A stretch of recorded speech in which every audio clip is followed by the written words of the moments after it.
ebbanga lyonna Isirayiri ezzengeewa ku lentalo ku mawanga amalala era nga bayimbya bannaabwe endubaale. Kaakati nabo emitima gyabazze dda ku mitwe ng'eyabuulira kuwa olugambo. Ebimu ku bibadde nga biwaga Isirayiri ono okusajjula entalo ye tekinologiya gw'alina ayitibwa Iron Dome, atangira emizinga emirala egiba giweerezebbwa omulabe obutayingira mu nsi ye. Olwo ye n'atirimbula nga banne neewuuwe nga bakuba bulatti ng'omusezi aliraanye erimbo. Akuweereza nze Jamii Radio Uganda.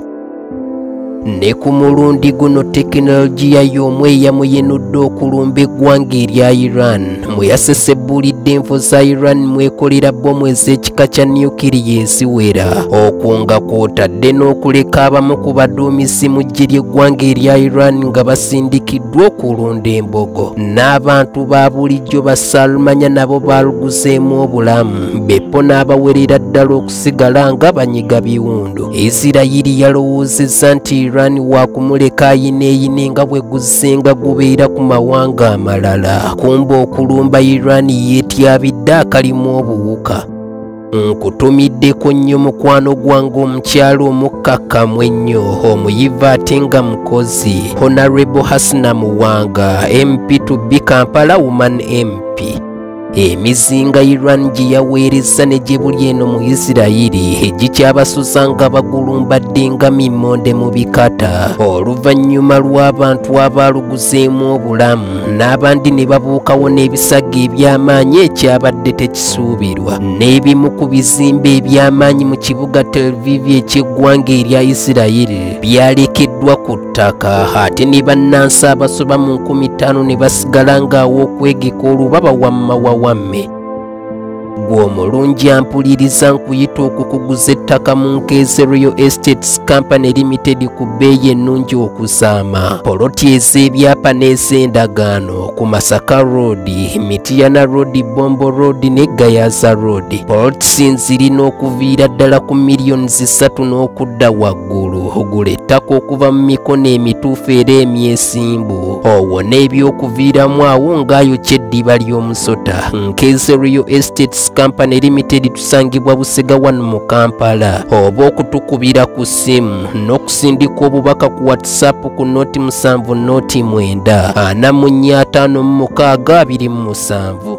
Isirayiri mu lutalo luno ebiruubirirwa byabwe kwe kusaanyaawo ebifo byonna Iran mwekolera bbomu ez'ekika ekya nukiriya, ssaako n'okutta omukulembeze wa Iran ow'oku ntikka ayitibwa Al-Hussein Khamenei. Isirayiri ono bukyafufuggaza mawanga, yandibanga kati yafunyeeyo agenda okumumala amampaati n'amanfudu ge yamala ggoonya, nanti Iran aweranga ate kati bw'ayiiyizaayo akakodyo akalala kagenda okukozesa okulinnya Isirayiri ku nfeete. Mu kiseera kino Ssaabaminisita w'eggwanga erya Isirayiri ayitibwa Benjamin Netanyahu buli lukya ye n'akakiiko k'ebyokwerinda akatondebwawo ku kunoonyereza ku butya emizinga gya Iran bwe gyayise ku tekinologiya waabwe oli owa Iron Dome katuula bufoofofo ku kusala entotto wakati mu bweraliikirivu obutagambika. Omukulembeze w'eggwanga erya America Donald Trump yatuuse n'okuwulugumiza akasimu omukulembeze ow'oku ntikko wa Iran Al-Hussein Khamenei ng'amugamba nga bw'abassa ebyokulwanyisa wansi. Kyokka Al-Hussein kye yaziimudde era n'akamutema nnamwandu ke yatema omusika. Al-Hussein bwe yabadde addamu Trump yamutegeezezza nga Iran bw'etagenda kukikola era n'amulabula nti singa America kagitanda n'eggyayo omutwe mu lutalo luno, Iran yakusesebbula enfo za America zonna zerina mu mawanga aga Buwarabu. Olutalo luno okulukunyumisa obulungi bukya Isirayiri etondebwawo ng'eggwanga ng'ekutulwa ku Palestine mu mwaka gwa 1948 ne gye buli eno Iran tekkirizangako nti Isirayiri ggwanga era eritunuulira kizimuzimu omukadde kyatunuulira amawolu. Isirayiri nayo okulumba eggwanga erya Iran alirinako obusungu obutalojjeka olwa Iran ono okubeera ng'emabega w'obubinja Isirayiri bw'essenga erwanagana nabwo okuli akaba Hamas, Hezbollah ssaako n'obubinja obulala. Ebimu ku bisinga ag'okwewuunyisa kwe kuba nti Isirayiri gy'owulira